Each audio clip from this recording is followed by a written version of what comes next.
Bienvenido al canal de YouTube del Pastor José Manuel Sierra. Llevarles primeramente a Mateo, capítulo 2 del Evangelio según San Mateo, por favor, a partir del versículo 1. Mateo, capítulo 2, versículo 1. Vamos a estar leyendo unos versículos.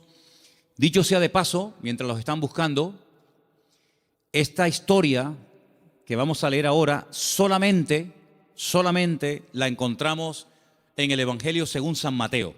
Marcos no menciona nada de la visita de estas personas, ni Lucas tampoco, ni Juan tampoco. Solamente Mateo, repito, es el único que nos habla de unas personas que vienen de muy lejos, guiados milagrosamente a través de un astro, a través de una estrella, con el propósito de reconocer, con el propósito de ofrecerle una serie de presentes y de regalos a un niño que prácticamente está no recién nacido, pero que ha nacido de una forma milagrosa, y ellos vienen desde lejanas tierras, como acabo de decir, guiados milagrosamente hasta llegar a el lugar donde vivía, Belén, Betlehem, la casa del pan, a 7, máximo 8 kilómetros de Jerusalén, se encuentra la pequeña localidad de Belén, que hasta el día de hoy se puede visitar. Empiezo a leer a partir del versículo 1. Estoy en Mateo 2, del versículo 1 en adelante, y dice así la palabra del Señor. Cuando Jesús nació en Belén de Judea, en días del rey Herodes, vinieron del oriente a Jerusalén unos magos, diciendo: ¿dónde está el rey de los judíos que ha nacido? Porque su estrella hemos visto en el oriente y venimos a adorarle. Oyendo esto, el rey Herodes se turbó y toda Jerusalén con él. Y convocados todos los principales sacerdotes y los escribas del pueblo, les preguntó dónde había de nacer el Cristo. Versículo 5. Ellos le dijeron: en Belén de Judea, porque así está escrito por el profeta. Dicho sea de paso, el profeta Miqueas. Y tú, Belén de la tierra de Judá, no eres la más pequeña entre los príncipes de Judá, porque de ti saldrá un guiador que apacentará a mi pueblo Israel. Entonces Herodes, llamando en secreto a los magos, indagó de ellos diligentemente el tiempo de la aparición de la estrella. Y enviándolos a Belén, dijo: id allá y averiguad con diligencia acerca del niño, y cuando lo halléis, hacédmelo saber, para que yo también vaya y le adore. Ellos, habiendo oído al rey, se fueron, y he aquí la estrella que habían visto en el oriente iba delante de ellos, hasta que llegando se detuvo sobre donde estaba el niño. Y al ver la estrella se regocijaron con muy grande gozo. Y al entrar en la casa vieron al niño con su madre María, y postrándose lo adoraron, y abriendo sus tesoros le ofrecieron presentes: oro, incienso y mirra. Pero siendo avisados por revelación en sueños que no volviesen a Herodes, regresaron a su tierra por otro camino. Amén. Todos los años leemos esta porción, más o menos por estas fechas. Creo que es bueno leerla para que estemos informados de todas las cosas previas y posteriores que ocurrieron durante el nacimiento del Mesías, de nuestro Señor Jesucristo. Hoy leía esta misma historia, pero en otra versión. Y en vez de aparecer la palabra magos, aparecía la palabra sabios. Nos dice la Biblia de dónde vinieron, pero no nos dice cuántos vinieron. Es curioso que la tradición, en las cabalgatas famosas, días antes de los reyes, siempre aparecen 3, que incluso hasta se han atrevido a ponerle nombre: Melchor, Gaspar y Baltasar. Iba a saltar. 2 blancos y 1 moreno. ¿Os dais cuenta que yo he leído la porción y no dice cuántos eran, ni cómo se llamaban? Podían ser 3, o 10, o 5, o 4. 1 no, porque habla de magos, de sabios, por lo tanto mínimo 2. Pero la Biblia no da el dato de 3. ¿Y los nombres? Tampoco. ¿Qué peligro tan grande corremos cuando nos inventamos las cosas Y en vez de ceñirnos a lo que nos dice la fuente, que es la Biblia, comenzamos a oír y a prestar atención a tradiciones, a mitos, a cuentos, y comenzamos a ponerle nombre a personajes que la Biblia ni les da el nombre ni el número. ¿De dónde viene entonces el tema de que eran tres? Bueno, todo esto tiene una explicación, no bíblica, pero la explicación que le han dado es que representan a los tres continentes conocidos de aquel tiempo: Europa, Asia y África. Uno representando a cada uno de los continentes que en aquel momento se conocían, puesto que Oceanía y América en aquel momento prácticamente no aparecían por ninguna parte.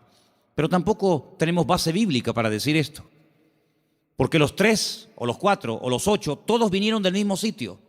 No vino uno de África, otro de Europa, otro de Asia, y allí se encontraron. No, venían juntos. Y venían los tres juntos con un propósito. Y vinieron todos dirigidos de la misma manera. No es que uno en África tuvo un sueño, otro en Europa tuvo una visión y se le presentó un ángel, y otro... No dice eso.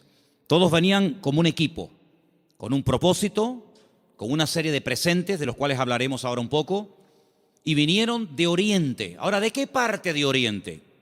Tampoco con exactitud lo sabemos, porque si ustedes se centran en Israel, toda la geografía bíblica parte de Israel. Eso siempre tienen que tenerlo presente. Cuando habla del norte, pero del norte, ¿desde dónde? ¿Desde Madrid? ¿Desde Jerusalén? ¿Desde Roma? Toda la geografía bíblica siempre parte de Jerusalén. Cuando se habla del norte, pues tienes que coger un mapa, meterte en Israel y decir, ¿qué país queda en el norte? ¿Qué país queda en el sur? Cuando habla del mar grande, ¿de cuál habla? ¿Del Caribe? ¿Del Pacífico? ¿Del Caspio? No, el mar grande es el que está más cerca de Israel, que es el mar Mediterráneo, el Mare Nostrum, que está al oeste. Cuando habla del oriente, pues tienes que mirar desde Israel, no desde donde tú has nacido, porque si no, no encajan las cosas. Desde la geografía bíblica tienes que mirar qué países quedan al este, al oriente, de donde sale el sol. Bueno, hemos escuchado y hemos leído todo tipo de explicaciones, que si eran de la China, algunos dicen que venían de Babilonia, otros dicen que venían del Cáucaso, de tantos lugares, ¿verdad? Venían del este, venían del oriente. Ahora, en aquellos tiempos no era como hoy en día, que cogemos un avión y en unas cuantas horas nos ponemos en la otra parte del mundo. Por muy lejos que quede Chile, por muy lejos que quede Argentina, te montas en un avión en Madrid, en 12, 13 horas llegas a Buenos Aires sin ningún problema. Y has recorrido miles de kilómetros, has cruzado el charco, ¿verdad? Y has llegado casi hasta al extremo de la tierra, a la Patagonia, al fin del mundo. Pero en aquellos tiempos no era tan habitual, no era tan rápido, no era tan fácil el desplazarse de un país a otro. Lo que hoy en día hacemos en unas horas, en aquellos tiempos se tardaba días, semanas, meses y, si me apuras, hasta años. Fíjate, por ejemplo, que cuando hemos ido a Israel, cuando yo les llevo a ustedes a Galilea y les muestro el camino real que aún existe, yo les he dicho, estando allí, que se tarda una semana desde Galilea hasta Nazaret y un poquito más hasta Jerusalén. Una semana, dentro de un país. Ahora, ¿cuánto tardaron estos sabios o estos magos o astrólogos? ¿Cuánto tardaron de Oriente hasta llegar hasta el lugar donde había nacido el Señor?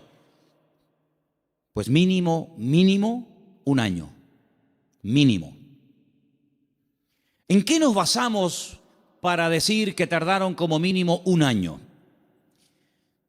Cuando uno lee la palabra, uno tiene que prestar atención al contexto, a todo lo que nos cuenta la historia, no solamente a unos cuantos versículos, sino a todo el contexto de la historia, situarnos en el momento de la época y tomar nota de una serie de detalles que nos aportan información que aparentemente no son importantes, pero son muy importantes.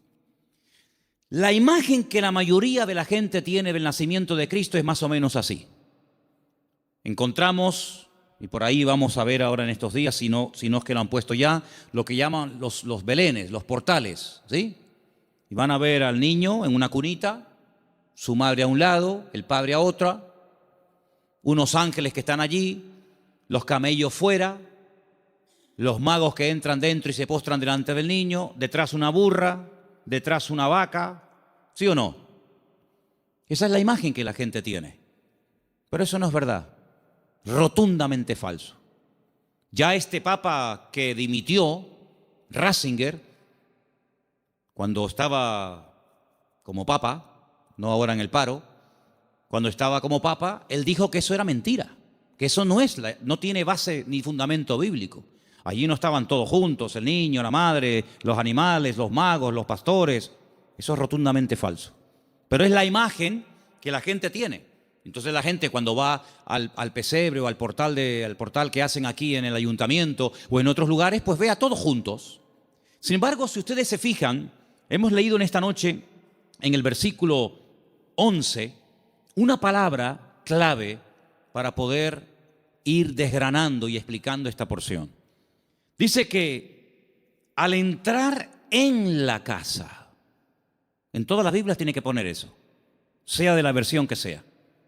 En todas las Biblias tiene que poner, cuando entraron en la casa, vieron al niño con su madre postrado y lo adoraron. En la casa. Ya no están en un lugar temporal.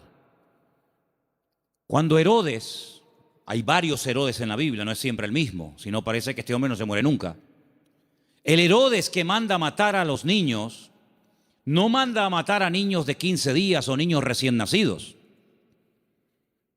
Él manda a matar a niños menores de 2 años, lo cual quiere decir de que había pasado ya mucho tiempo desde que había nacido hasta que llegan los magos a la casa.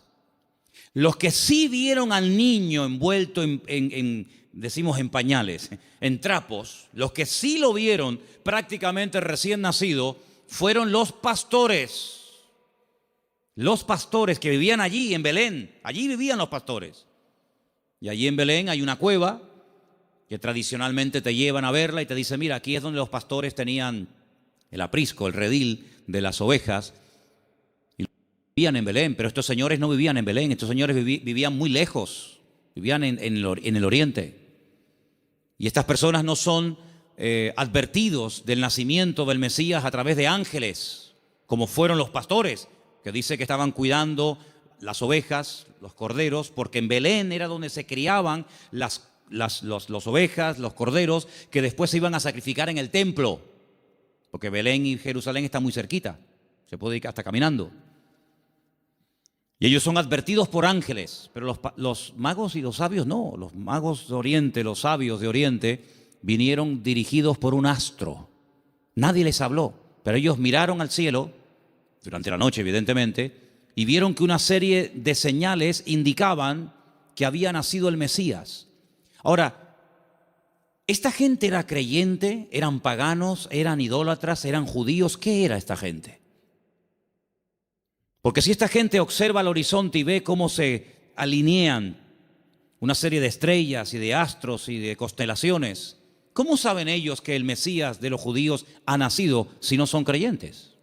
Podían haber interpretado esta señal de una forma completamente equivocada. Por ejemplo, en aquellos tiempos era muy común, en los tiempos de la Biblia era muy común que en aquellos sitios de tanta idolatría y de tanta adoración a los astros, al sol, a la luna, a las estrellas, cuando nacía un niño, los sacerdotes de esas religiones sacaban a los niños durante la noche y miraban al cielo. Y ellos interpretaban el momento en el que había nacido el niño, cómo estaba el horizonte, cómo estaban colocadas los astros y las constelaciones, y casi pronosticaban y profetizaban sobre el niño cómo iba a ser. Por ejemplo, hubo un hombre que nació en ese país, en ese lugar de tanta idolatría y de tanta observación a los astros, y fue un señor llamado Taré, que tuvo un hijo llamado Abraham.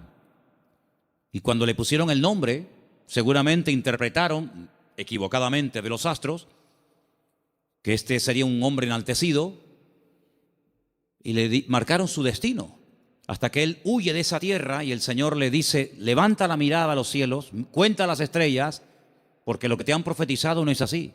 ¿Cuánta gente queda marcada por la visita a un mago, a un astrólogo, a un curandero o a un adivino, y alguien le dijo que su hija o su hijo, su marido o su esposa o tú o no sé quién iba a pasar esto, esto y esto, y esa palabra falsa quedó ahí impregnada, pero como tú la has creído, a esa mentira tú la alimentas y le das fuerza. Y el diablo se mueve en la mentira, el diablo se mueve en la ignorancia. Entonces te dice, no, es que tú vas a tener un niño, pero se va a morir a corta edad.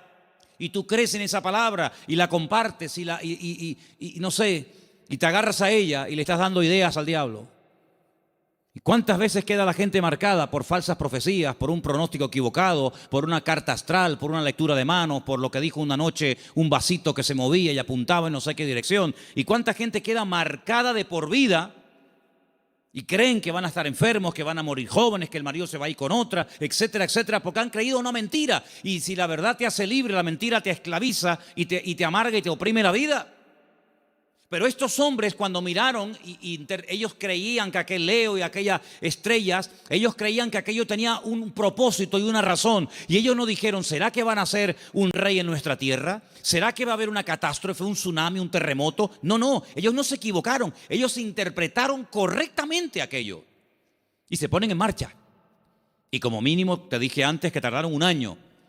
Y ellos no van yendo por todos los países preguntando, oye, ¿será aquí? ¿Será allí? Como aquellos que aquella noche, cuando oyeron la palabra profética del Señor que dice, uno de vosotros me va a entregar, todos dijeron, seré yo, seré yo, seré yo, seré yo, todos menos uno, que dijo quién es. Los magos, los sabios de Oriente no comenzaron a ir por Europa, por África, diciendo, será por aquí, será por allá. No, esa estrella, su estrella, no una cualquiera, su estrella, esa señal profética marcada en el cielo, indicaba en una dirección. Ellos seguían y llegaron nada más y nada menos que al sitio correcto, al país correcto y al pueblo correcto, Belén de Judea. Y cuando llegan allí, a Herodes, que era el rey que los romanos habían puesto como un títere, le preguntan, ¿dónde está el rey de los judíos? Porque su estrella hemos visto en el oriente y venimos a adorarle. Le están haciendo esta pregunta a un rey. No le están haciendo esta pregunta a un esclavo, no le están haciendo esta pregunta a uno que encuentran por la calle, sino que van al palacio, al Herodión, que aún se puede visitar en Belén, ¿verdad? Y le están preguntando al rey, que supuestamente es el rey de los judíos, ¿dónde está el rey de los judíos? Porque venimos a adorarle. Y ellos reconocen que ese con el que están hablando no es.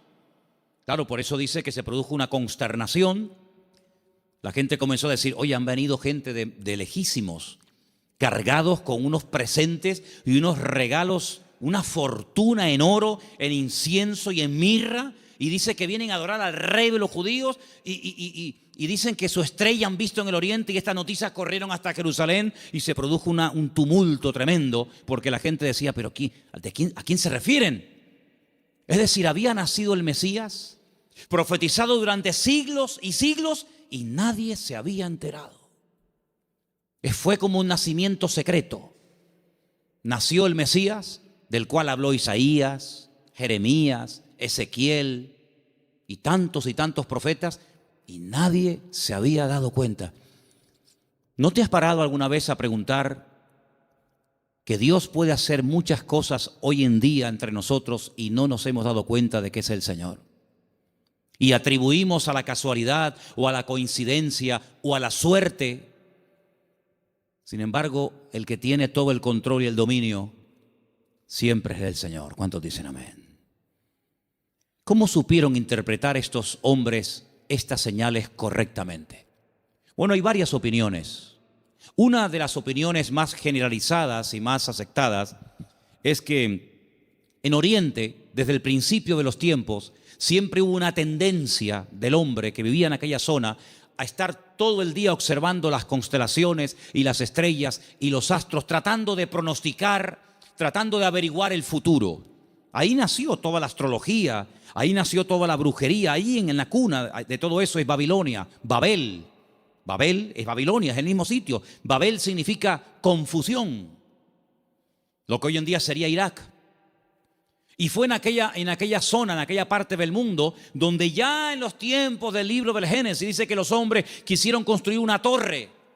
La palabra es sigurat, un observatorio, para que desde lo alto pudieran observar y pudieran decir, va a pasar esto, va a pasar aquello, los astros dicen esto y los astros dicen aquello. Es verdad que hay astros y es verdad que hay constelaciones y es verdad que hay constelaciones que se llaman Piscis y Capricornio y Tauro y Leo. Es verdad, todo eso es verdad. Hay dibujos que se pueden hacer para interpretar todo eso, pero lamentablemente el hombre lo ha tergiversado y el hombre lo ha utilizado para atar, para engañar, para manipular y para tergiversar las verdades. Pero en aquellos momentos estos hombres, criados en aquel lugar, sabían que algún día nacería un Mesías. Ahora, de todos los profetas de la antigüedad, ¿quién es el que verdaderamente sabía cuándo iba a nacer el Señor? Porque esta profecía que hemos leído esta noche, la vuelvo a leer en Mateo 1:6, y tú, Belén de la tierra de Judá, no eres la más pequeña entre los príncipes de Judá, porque de ti saldrá un guiador que apacentará a mi pueblo Israel. Estas palabras están fechadas entre el 738 y el 698 antes de Cristo. Son palabras del profeta Miqueas. Ustedes pueden leerlo en el libro que tenemos en la Biblia que lleva su nombre, Miqueas. Pero hubo un profeta que sabía el día exacto en el que el Señor Jesucristo vendría en su primera venida a este mundo, y era el profeta Daniel. El profeta Daniel tuvo una revelación tremenda, muy amplia, y él sabía perfectamente que si se comenzaba a contar, nosotros contamos hacia adelante, ellos contaban hacia detrás, ¿verdad? Si se comenzaba a contar desde que se les permitiera retornar a Jerusalén, restaurar las murallas, él sabía perfectamente cuándo nacería el Mesías. El Señor le dice: sabe pues y entiende que desde la salida de la orden para restaurar Jerusalén hasta el Mesías príncipe habrá 70 semanas. Eso lo dice Daniel capítulo 9. Desde hasta. ¿Cuándo empezamos a contar? Desde que salgan y comiencen a restaurar la ciudad y comiencen a levantar el templo. Desde que salgan hasta que venga pasarán 70 semanas. Pero claro, como expliqué en su momento, 70 semanas son 490 días. Y no hay 490 días desde que Nehemías, Esdras y Zorobabel reconstruyen la ciudad de Jerusalén hasta Cristo. No hay 490 días, hay muchísimos más. Entonces, ¿qué es lo que pasa? También expliqué en su momento, y quiero solamente recordarles, que la forma de contabilizar el tiempo en la Biblia y según el pueblo de Israel varía mucho de cómo contamos nosotros el tiempo. Partimos de la base de que nuestro calendario no es el calendario bíblico. Nuestro calendario es un calendario mandado a hacer por un papa llamado Gregorio. Un año que gira en torno al tiempo que tarda el sol en dar todo el círculo, ¿verdad? O la tierra, perdón, el tiempo que tarda la tierra en recorrer las 4 estaciones, que es alrededor de 365 días. Mientras que el calendario bíblico es un calendario basado en la luna y tiene 360 días. Silencio, por favor. Quiero que presten atención todos, no me estén hablando nadie. Si el calendario bíblico tiene 360 días y nuestro calendario tiene 365, aquí hay un problema. Nuestro calendario va aumentando más rápido de lo que va aumentando el tiempo bíblico. Tenemos más días para hacer un año que el calendario bíblico. El calendario bíblico es más corto. Primer problema. Segundo problema que tenemos. Nosotros contabilizamos el día a partir de las 12:01 de la noche. En la Biblia no se cuenta, estamos hoy a jueves, ¿verdad? ¿Hasta qué momento será jueves? Hasta las 12:01. Hasta las 12 de la noche es jueves. Y a las 12:01 automáticamente ya es viernes.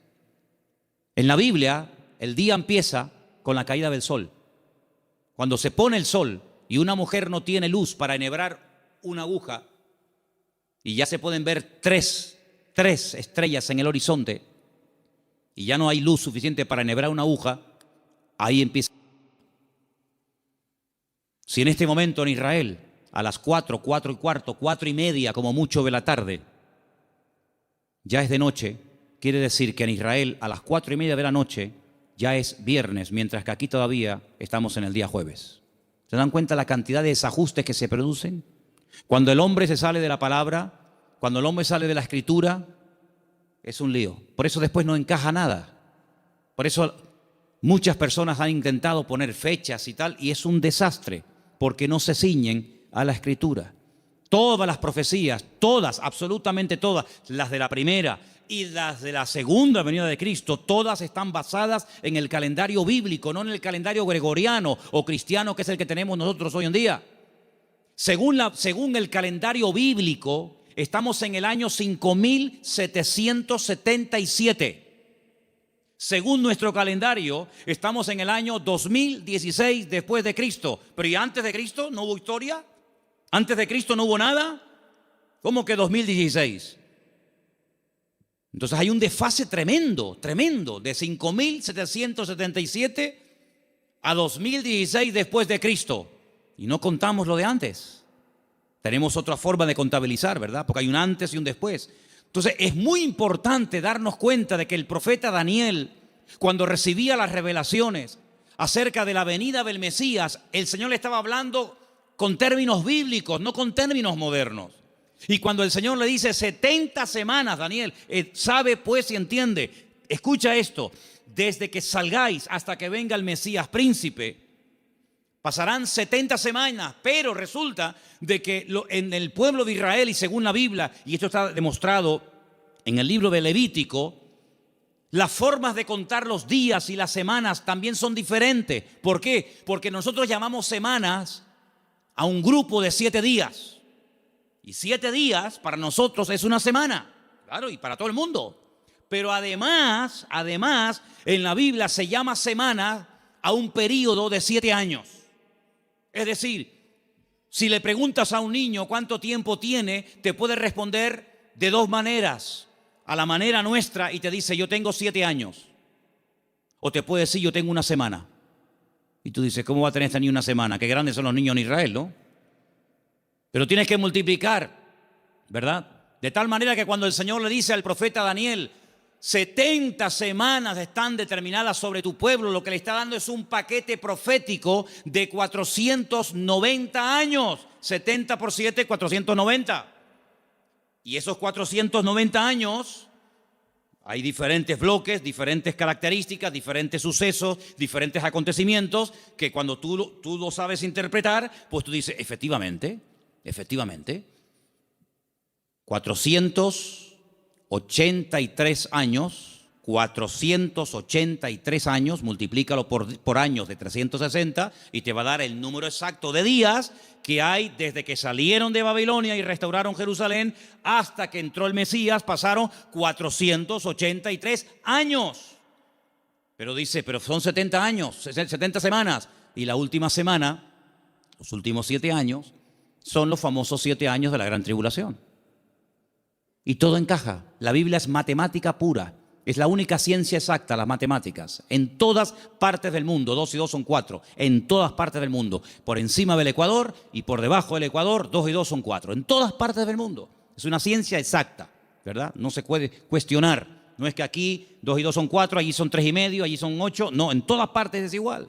Y el Señor usa la matemática de Él, el tiempo de Él, el calendario de Él, para preparar a los pueblos, para preparar a las naciones, para preparar a su pueblo, para que aquel día no nos sorprendan las cosas como ladrón en la noche. Entonces estos hombres seguramente tenían la información que tenía el profeta Daniel. Y junto con la información del profeta Daniel y la observación meticulosa de los astros y de las estrellas, automáticamente dijeron, el tiempo se ha cumplido. El tiempo se ha cumplido del nacimiento del Mesías. Y ellos se ponen en marcha. Y cuando llegan, pues ya el niño no es un niño recién nacido. Ya el niño no está en un pesebre. El niño está en una casa. El niño está en una casa. Es interesante notar que en el pesebre estaba José y María, pero en la casa está solamente María, ya no está José. Y estos detalles es importante darse cuenta, porque son los detalles que nos van a ayudar a tener toda la información, todas las piezas del puzzle, y vamos a poder decir, amigo, los que vieron al niño recién nacido fueron los pastores. Y los magos o los sabios de Oriente, cuando vinieron, no vieron a un niño recién nacido. Vieron a un niño de 1 año, año y medio, máximo 2 años. Y es muy diferente.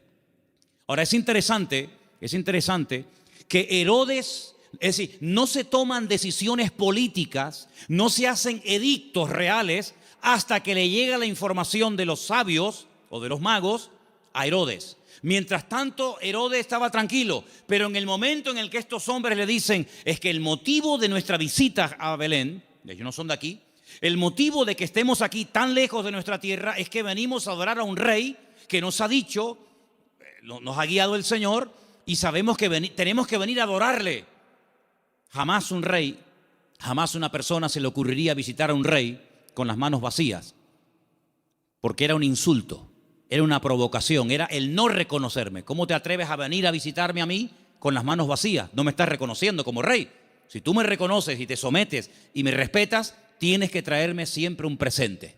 Y por eso ellos vienen cargados con muchos kilos, hermano. ¿No? A veces vemos en las obras de teatro, en las películas, vemos una cajita ahí ridícula.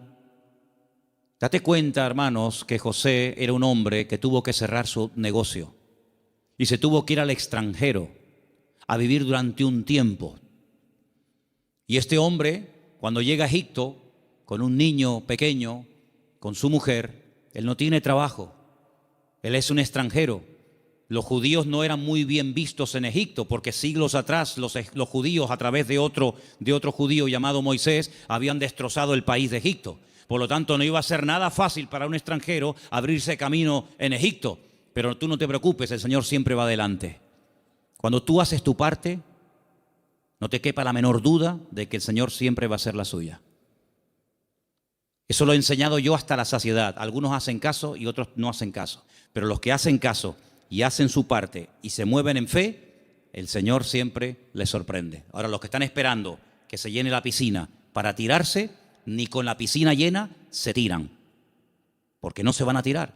El creyente tiene que andar por fe y no por vista. Ellos se dirigen hacia Belén, el lugar donde estaba escrito que tenía que nacer el Mesías, porque, hermanos, había tantos datos, tanta información, tantas profecías sobre el nacimiento y sobre la vida del Mesías, que era imposible cumplirla todas. No las voy a mencionar todas, evidentemente, pero se tenían que dar más de 150 profecías en aquel que decía que era el Mesías para poder reconocerlo, valga la redundancia, como el Mesías. Si una persona decía, yo soy el Mesías, y se le preguntaba, ¿de dónde tú eres? ¿Dónde has nacido? Y te decía, yo nací en Capernaum, tú no puedes ser el Mesías. Aunque hagas milagros, aunque prediques muy bonito, tú no puedes ser el Mesías. ¿Por qué? Porque tú no has nacido en Belén de Judea. Por lo tanto, si alguien se levantaba y decía, yo soy el Mesías, y predicaba y hacía milagros, qué bien, ¿será este el Mesías? ¿Cómo te llamas? Yo, Santiago, Jacobo, tú no puedes ser el Mesías. ¿Por qué? Porque el Señor dice cómo se iba a llamar el Mesías. Si alguien se levantaba y decía, yo soy el Mesías, he sanado enfermos, mudos, ciegos, paralíticos, he resucitado muertos, he limpiado leprosos, y la gente se quedaba con la boca abierta. Si a alguien se le ocurría de preguntarle, ¿de qué tribu eres? ¿Cuál es el origen de tu familia? Y te decía, yo soy de la tribu de Neftalí. Le podía decir, tú eres un falso Mesías. ¿Por qué? Porque la Biblia profetizaba que tenía que ser de la tribu de Judá.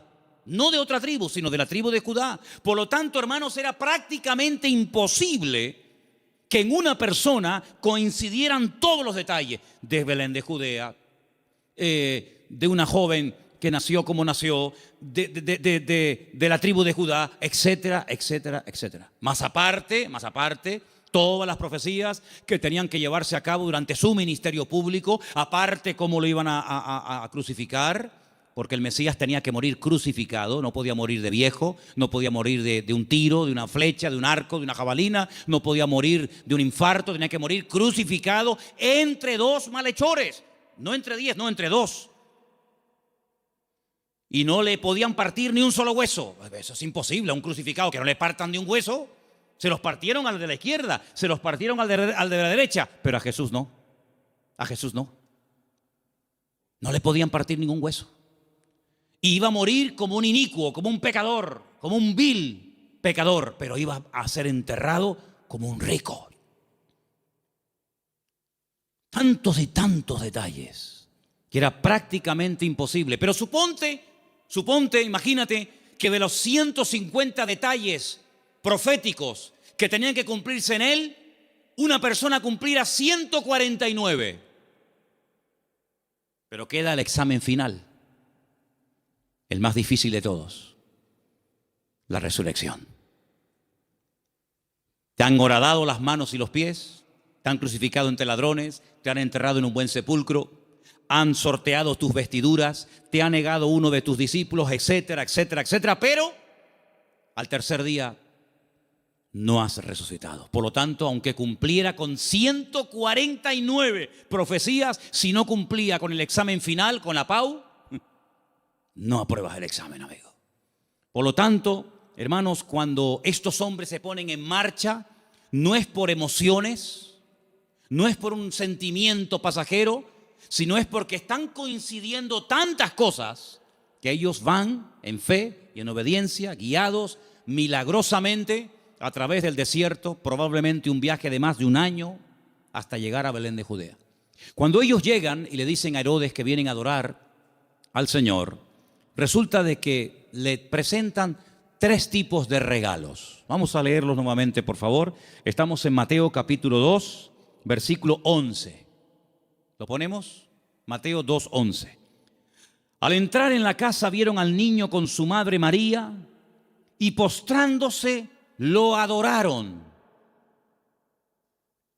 Y abriendo sus tesoros le ofrecieron presentes, oro, incienso y mirra.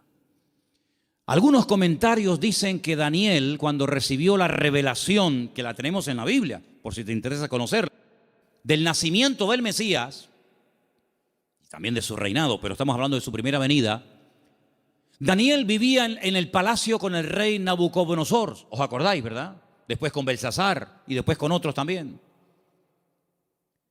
Dicen los comentarios que Daniel no tuvo descendencia, seguramente lo hicieron eunuco, que era lo más probable, y no tuvo descendencia, pero dice que era uno de los hombres más ricos de todo el país.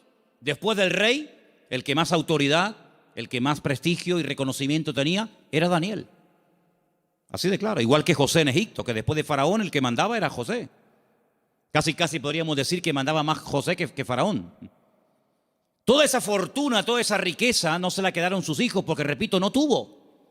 Y algunos dicen que puede ser que estos sabios, guiados como ya hemos dicho, milagrosamente, llegaron hasta Belén y esta fortuna, porque no era una cajita así, era una fortuna en oro, en incienso y en mirra, que a lo mejor tú dices, bueno, yo de las 3 cosas me quedo con el oro. Y el incienso y la mirra, bueno, vamos a ver, todo lo que la Biblia relata, todo lo que ocurre en la palabra de Dios, todo tiene una razón de ser, ¿sí o no? No hay nada casual. ¿Por qué la Biblia dice que eran 153 peces los que pescaron? ¿Ah? ¿Por qué dice la Biblia que comieron 5,000 hombres? ¿Por qué dice la Biblia que le regalaron oro, incienso y mirra? ¿Qué más da? Le hicieron presente, le hicieron regalos. ¿Y qué más da? No. Lo dice. ¿Le trajeron qué le trajeron? ¿Ropas? No. ¿Joyas? No. ¿Comida? Tampoco. Oro, incienso y mirra. Tal vez para nosotros esos regalos no sean tan significativos, pero vamos a explicarlos. En estos 3 regalos, nosotros podemos ver, en cierto sentido, el reconocimiento de ese triple ministerio que el Señor Jesucristo llevaría a cabo durante su vida.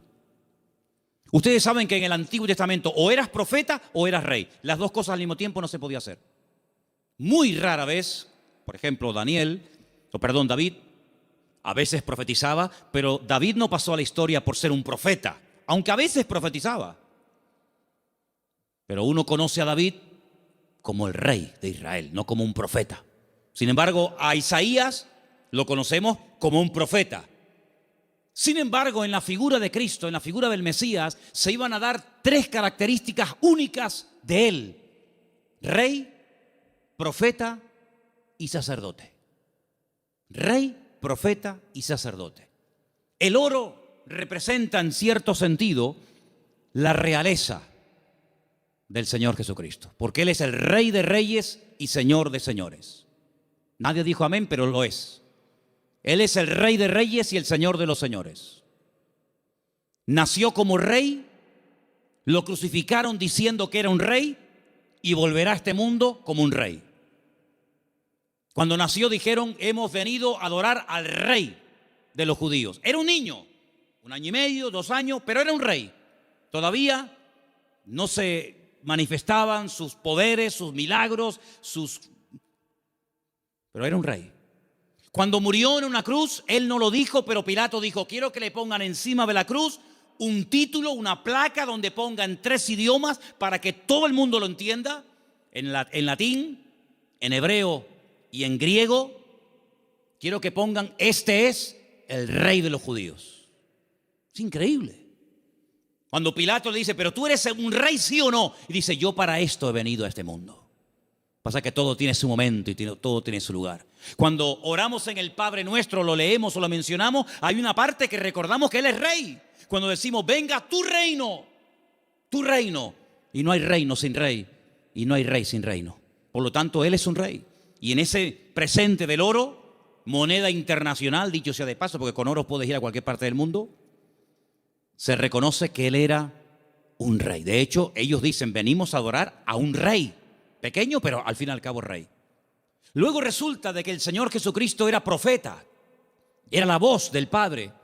Era el que anunciaba las buenas nuevas de salvación a los quebrantados de corazón, a los ciegos, a los prisioneros, a los pobres. Él proclamaba el mensaje, era un profeta. Y ahí lo vemos, hermanos, como la mirra. La mirra era lo que se utilizaba, ¿verdad?, en los ungüentos para ungir a las personas.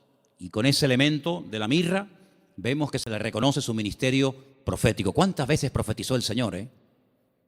¿Recuerdan alguna profecía que dijo el Señor? Yo recuerdo muchas. Por ejemplo, una muy sencilla, pero que se cumplió literalmente. En una mesa se queda mirando a todos y les dice, ¿sabéis una cosa? Esta noche uno de ustedes me va a traicionar. ¿Cómo? ¿Nosotros? Eso no puede ser. Nosotros somos tus discípulos. Lo hemos dejado todo para estar contigo. Pero él profetizó. Eso es una palabra profética. No se había cumplido. Uno de vosotros me va a traicionar. Uno de vosotros me va a negar. Y se cumplió literalmente. Aunque el que lo iba a hacer dijo, no. Aunque todos te abandonen, yo nunca te abandonaré. Y resulta que el que más habla es el que es. Ay, amigo. Yo recuerdo una profecía que dijo el Señor. Muy larga, por cierto. La tenemos enterita en Mateo 24. En los últimos tiempos se levantará nación contra nación y reino contra reino. Y la maldad se multiplicará.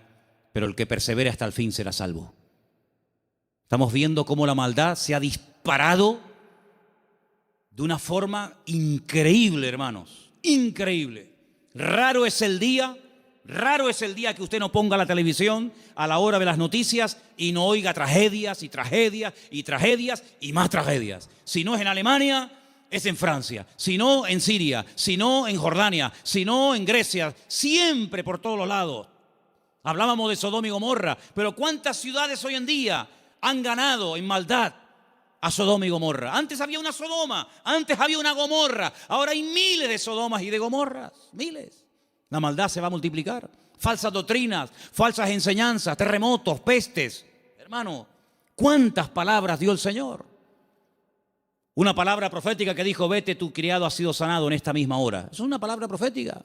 Estaba allí, pero cuando llega, estaba sanado. Y dice, ¿a qué hora fue sanado? Y dice, a tal hora. Y dice, a esa hora fue cuando él me dijo que iba a ser sanado. Profeta fidedigno, siempre anunciando la verdad, la palabra de Dios claramente. Y como sacerdote, ahí tenemos representado el incienso que subía continuamente a la presencia de Dios, recuerda el ministerio sacerdotal. Pero algunos de ustedes dirán, pero Cristo no podía ser sacerdote, porque los sacerdotes eran de la tribu de Judá, de la tribu de Leví. Y Jesús, como tú acabas de decir, no era de la tribu de Leví, era de la tribu de Judá. Los de Judá no podían ser sacerdotes. Es verdad, tienes razón. Pero Jesús no es sacerdote según la tribu de Leví, sino Jesús es sacerdote según Melquisedec, rey de Salem. Porque los levitas desaparecieron, pero el sacerdocio de Cristo es constante, permanente y eterno por los siglos de los siglos. Amén. ¿Te das cuenta? Por lo tanto, todo encaja de una forma perfecta. Oro, incienso y mirra.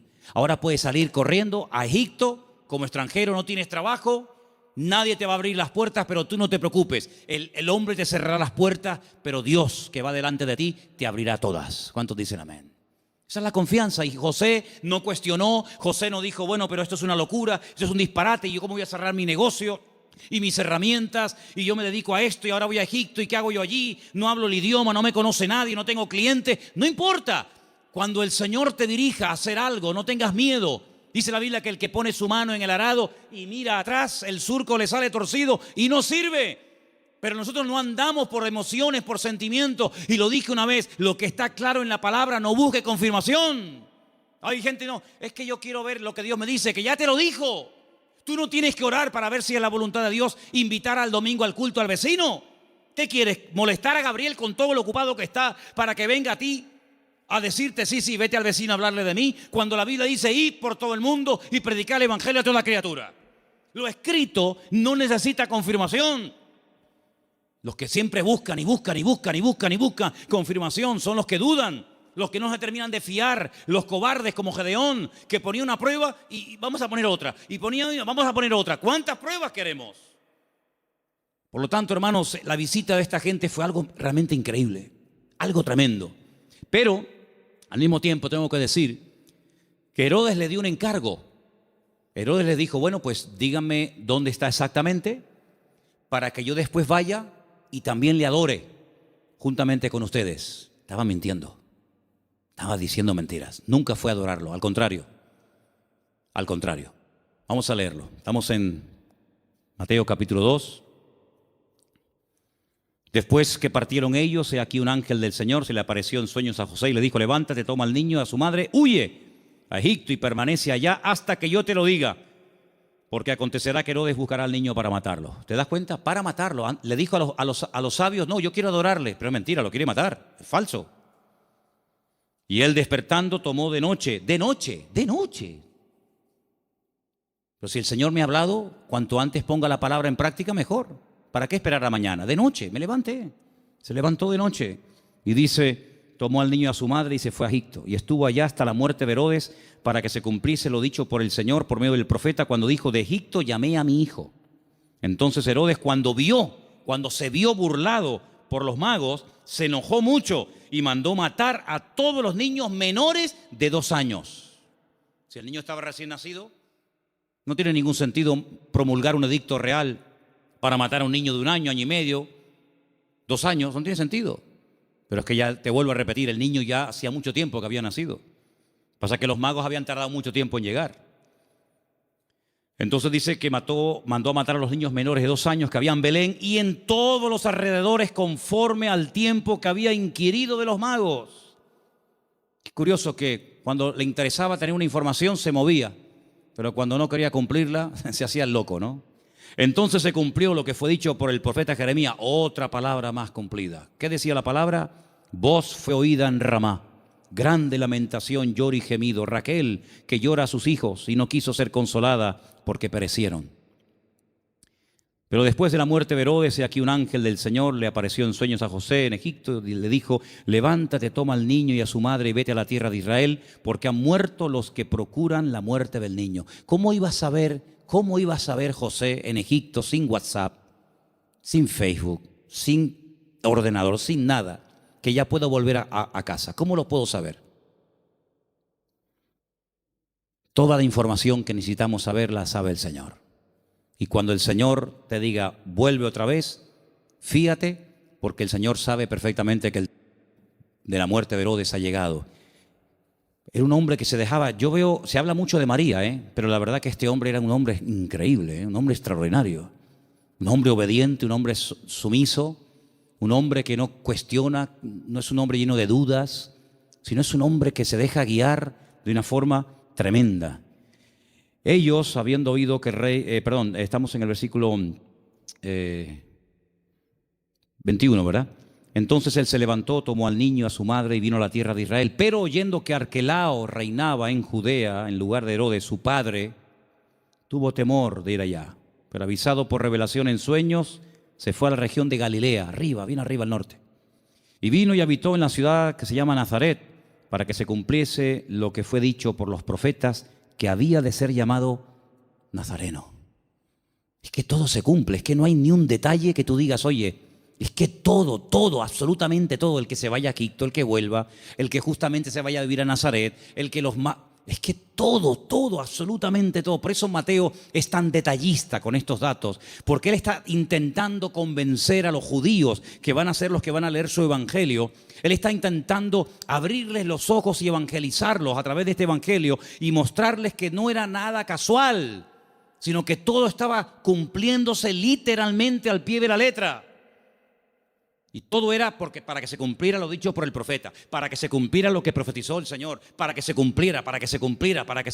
Esa es la base del Evangelio de Mateo, el cumplimiento de las palabras proféticas dichas siglos antes de que naciera el Mesías. Ahora, si saltamos un momentito, y quiero leerlo rápidamente, en Lucas, capítulo 2, hemos leído Mateo 2, en Lucas capítulo 2, dice en el versículo 8, que había pastores en la misma región que velaban y guardaban las vigilias de la noche sobre su rebaño. Y aquí se les presentó un ángel del Señor y la gloria del Señor los rodeó de resplandor. Tuvieron gran temor, pero el ángel les dijo, no temáis, porque aquí os doy nuevas de gran gozo, que será para todo el pueblo, que os ha nacido hoy, no ayer, no hace una semana. Hoy os ha nacido en la ciudad de David. ¿Cuál es la ciudad de David? Belén. Si David también era de Belén, era de allí. Un Salvador que es Cristo, el Señor. Esto será de señal. Hallaréis al niño envuelto en pañales, acostado en un pesebre. Ustedes sí lo van a ver recién nacido. Los magos no lo vieron recién nacido. ¿Vale? Repentinamente se apareció con el ángel una multitud de las huestes celestiales que alababan a Dios y decían, gloria a Dios en las alturas y en la tierra paz, buena voluntad para con los hombres. Sucedió que cuando los pastores se fueron de ellos al cielo, los ángeles, no se fueron los pastores al cielo y se quedaron los ángeles, fue al revés. Se dijeron unos a otros, pasemos pues hasta Belén y veamos esto que ha sucedido y que el Señor nos ha manifestado. Vinieron pues apresuradamente y hallaron a María y a José. Cuando llegaron los magos, José no estaba, por lo menos no lo menciona, pero aquí sí. Estaba José, María y al niño acostado en el pesebre. Y al verlo dieron a conocer lo que se les había dicho acerca del niño y todos los que le oyeron se maravillaron de lo que los pastores decían. Pero María guardaba todas estas cosas, meditándolas en su corazón. Y volvieron los pastores glorificando y alabando a Dios por todas las cosas que habían oído y visto, como se les había dicho. ¿Tú sabes el frío que hace en Israel en invierno? ¿Sabes el frío que hace allí? Aquí me hace gracia cuando la gente dice, uy, qué frío que hace. Tú no sabes lo que es frío. Allá hace frío, pero de verdad, y nieva. Jesús no nació el 24 de diciembre, hermano. Eso es una gran mentira. A partir del 400 y pico después de Cristo, alguien dijo que había nacido el 24 de diciembre, porque era el día más pagano del año. El peor día de todos. Y entonces dijeron, bueno, pues el día peor, el más pagano, el más terrible, vamos a cristianizarlo. Y vamos a decirle al mundo que el Mesías nació en este día, para que en vez de adorar al sol y en vez de adorar las barbaridades que adoran, adoren al Rey, al Señor Jesús. Y desde ese momento, pues se instituyó pues esa fecha. Pero Jesús no nació en diciembre. Jesús nació, y se puede demostrar bíblicamente, y en la página web Luis ha hecho un trabajo extraordinario de las tablas de los tiempos en los que ministraban los sacerdotes en el templo en Jerusalén, etcétera, etcétera. Jesús nació entre septiembre y el mes de octubre. Entre septiembre y octubre. ¿Os dais cuenta también el detalle de Lucas que no habla de animales dentro del pesebre? Judío jamás en la vida dormiría junto a animales. Jamás en la vida. Usted no puede leer la Biblia, y menos el Nuevo Testamento, con una visión occidental o puramente cristiana, porque usted no tiene ningún problema en ver una vaca, una oveja, una cabra y una mujer No, perdone. Judío es tremendamente escrupuloso para eso. Los animales jamás conviven con los hombres, ni los hombres conviven con los animales. Ese es el cuento. Yo siempre he dicho que el portal de Belén es idolatría en miniatura, ¿o no? ¿Qué diferencia hay entre tener a un Cristo así de grande y tener uno así chiquitito? Bueno, perdón, cuando yo era pequeño, mi madre tenía en lo que se llamaba el portal de Belén un cacho de Cristo así, De pequeño nada, era así, desnudito, con el pañalito y con los deditos así. Y con una corona así, y con una cunita como de paja. ¿Qué diferencia hay entre adorar a un Cristo así, o uno así, o uno así, o uno así? Ninguna. El tamaño no hace mayor o menor el pecado. No te harás imagen, dice la Biblia. No te harás imagen. No te harás imagen. ¿Dónde dice eso? Éxodo 20. No te harás imagen de lo que está arriba, ni abajo, ni aún debajo de la tierra. Ni te postrarás, ni las honrarás. En la casa de un creyente no puede haber ningún tipo de imágenes, ni de santitos, ni de vírgenes, ni de Cristo, ni de nada habido por haber. Es que es el Señor. ¿Qué es Señor? Es que es María, es que es José. No, eso es falso. Un pesebre, un portal es idolatría en miniatura. Idolatría en miniatura. Y la Biblia prohíbe a un creyente adorar y hacer, no solamente, es que yo no lo adoro, pero lo ha hecho. Dice él, no te harás. Porque no solamente dice no adorarás, sino dice no te harás. ¿Qué diferencia hay? Bueno, yo no la adoro, pero la ha hecho, por lo tanto es lo mismo. Eso no es de Dios. Eso no es de Dios. Entonces, queridos hermanos, no nació en diciembre, porque dice que estaban cuidando las vigilias de la noche. Los pastores en diciembre no están al aire libre, pasando frío, con nieve y con temperaturas bajo cero, sino que están guardados. Era la fiesta, entre septiembre y octubre, era una fiesta, por eso todo estaba lleno. No había lugar, claro. ¿Por qué no había lugar? Tanta gente allá en aquellos días, en aquel lugar, en aquellos días sí. ¿Por qué? Porque era la famosa fiesta de los tabernáculos, la fiesta de Sucot. Y se tradujo la palabra sucá por la palabra pesebre. Y así todo quedó bonito. Era una cabaña improvisada donde él pudo estar con su mujer dando a luz, pero nada de vaquitas, ni cabras, ni ovejas, ni animales dentro en absoluto. Para nada, para nada. Por lo tanto, hermanos, lo que tenemos que hacer es leer más la palabra, prestar atención a lo que dice la Biblia, menos películas y menos clichés que tenemos en la cabeza que nos han metido de que somos pequeñitos. Y sobre todo, hermanos, quiero terminar diciendo esto. Y el domingo lo voy a repetir hasta la saciedad, me lo vais a escuchar. ¿Habéis escuchado en estos días la palabra Jesús, la palabra Cristo? Yo no la he escuchado por ningún lado. Yo no la he escuchado. Papá Noel, bengalas, piñata, langostino, sidra, árboles, cintitas, todo lo que usted quiera, regalos, todo lo que... Pero a Jesús, todo esto, la fiesta es en torno a ¿quién? ¿Quién es el protagonista de la historia? ¿Quién es este señor gordo, vestido de rojo, que nos lo quieren meter hasta en la sopa? ¿Quién es este tipo? ¿Quién es este señor? ¿De dónde viene este señor? De San Nicolás, dicen los venezolanos, el San Nicolás, Papá Noel, Santa Claus. Santa Claus. Yo al único santo que conozco es al Señor Jesucristo, Señor de señores y Rey de reyes. No conozco a ninguno más. Hermano, o nos vamos a la Biblia o nos salimos de la misma.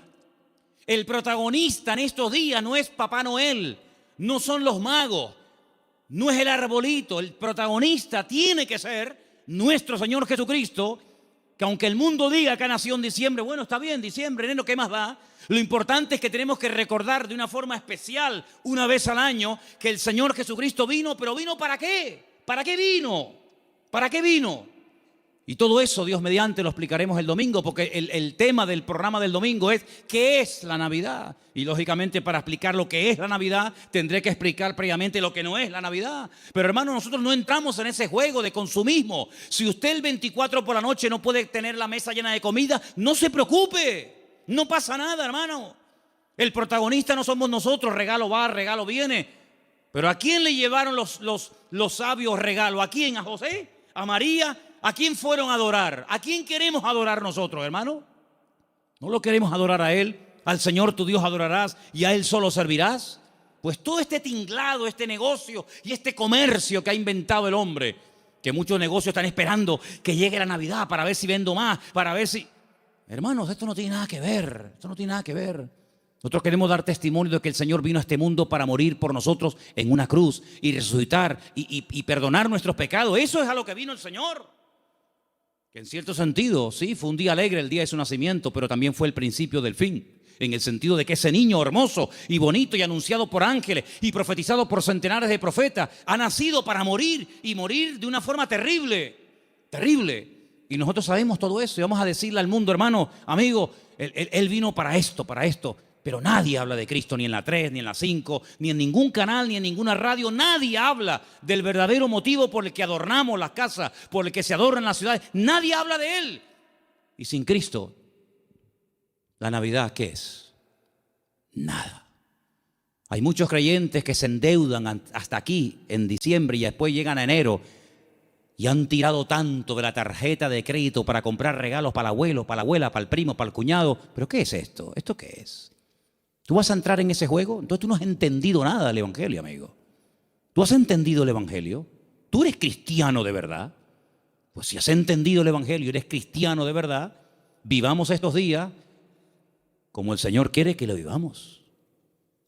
Y quiero solamente decir algo. Hace años decidimos en la iglesia no poner árboles. ¿Sabéis por qué? Porque ese día, que después dijeron que Cristo había nacido en ese día, ¿saben cómo se adoraba?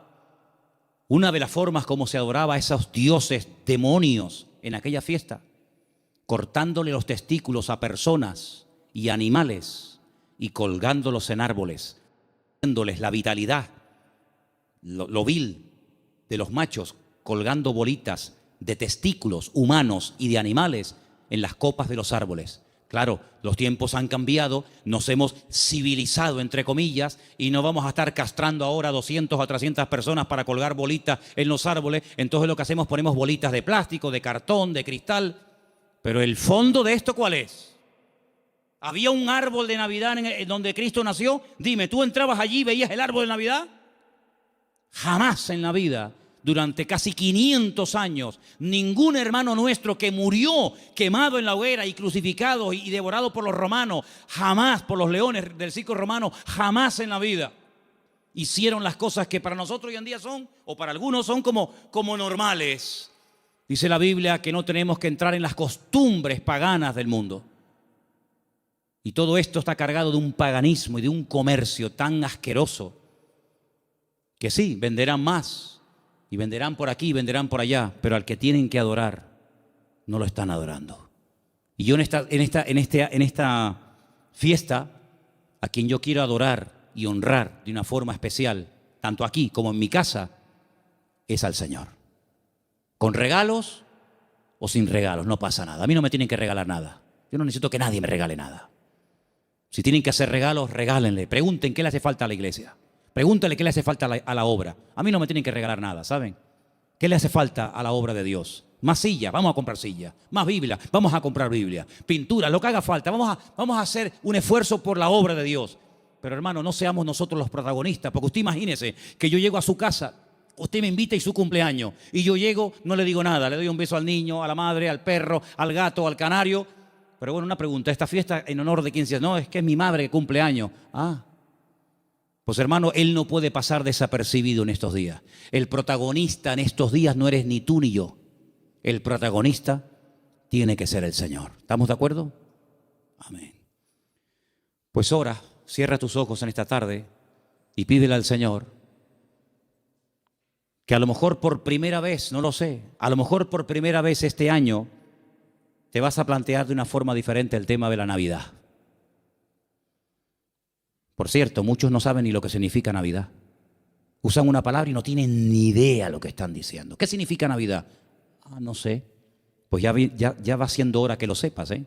Con la edad que tienes y con las Navidades que has celebrado y no sabes ni lo que significa la dichosita palabra.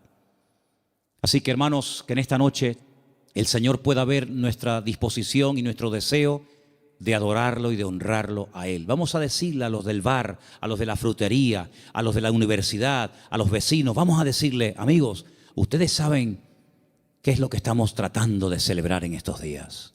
Ustedes saben por qué nació Jesús en Belén de Judea. Ustedes saben quién es Jesús. Y ahora se nos va a presentar una oportunidad preciosa.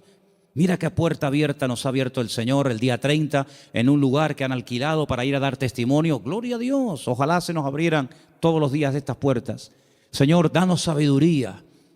En estos días que la gente está como más amable, más abierta, más sensible. Danos la oportunidad y la sabiduría necesaria para poder explicarles qué es lo que estamos tratando de celebrar en estos días. Sabemos, Señor, que tal vez no es el día exacto, no es el mes correcto, pero ¿qué más da, Señor? Hay que predicar a tiempo y fuera de tiempo.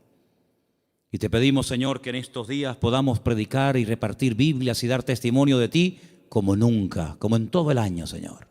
Te damos las gracias por este tiempo, que esta palabra en la cual hemos estudiado y meditado en ella nos ayude para tener cada día las ideas más claras, Señor. Gracias te damos por tu palabra y por tu presencia en nuestra vida. En el bendito nombre de Cristo Jesús. Amén.